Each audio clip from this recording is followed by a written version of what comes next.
It took Nicky Delmonico only 43 major league games to become a fan favorite after his August 1st call-up last year. 9 home runs and 23 RBIs in 2 months of work will do that. But it was a rocky road to the South Side, paved with an addiction that almost forced him to give up the game altogether. All Nicky Delmonico has known his entire life is how much he loves baseball. I was a bat boy ever since I can remember. His childhood dream became a reality in 2011 when he was drafted by the Orioles, but it wasn't the dream he thought it would be.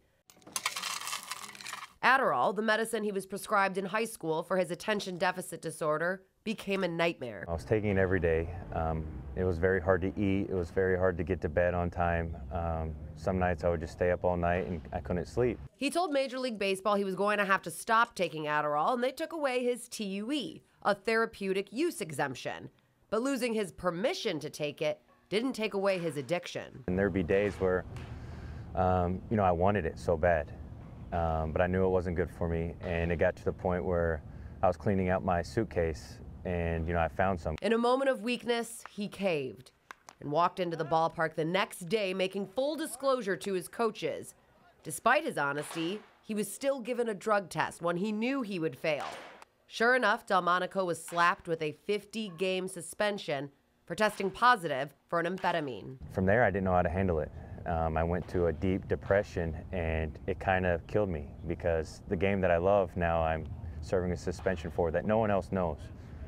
It's out in the public eye, and they think, in a way that I was cheating, and they kind of didn't know my whole background, and that led to depression. He finally hit his breaking point, calling his mom and telling her he was done playing baseball. She knew it wasn't me that was talking. I was in a mindset where it was almost like she didn't know who her son was.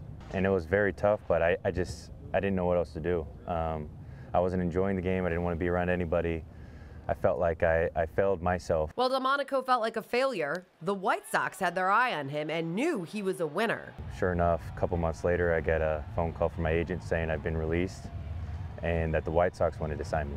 It was a new opportunity, but the same struggles followed him. I came back here and I was still struggling with the medicine.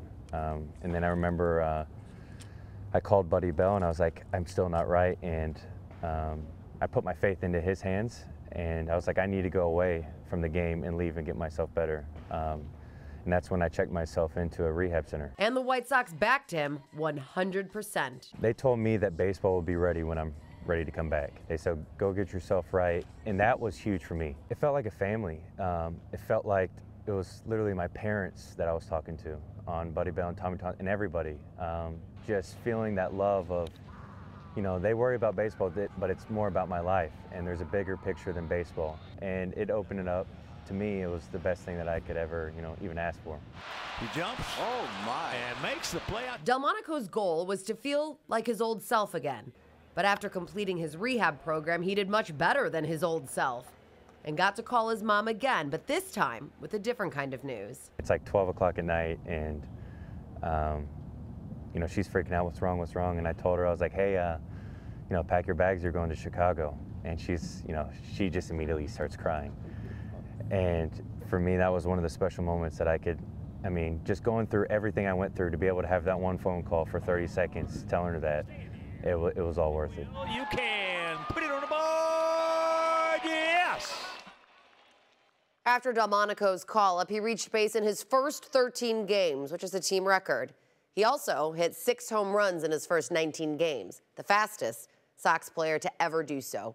Delmonico told me that it can be painful to talk about his road to the majors, but if sharing his story helps just one person, he's willing to tell it over and over again.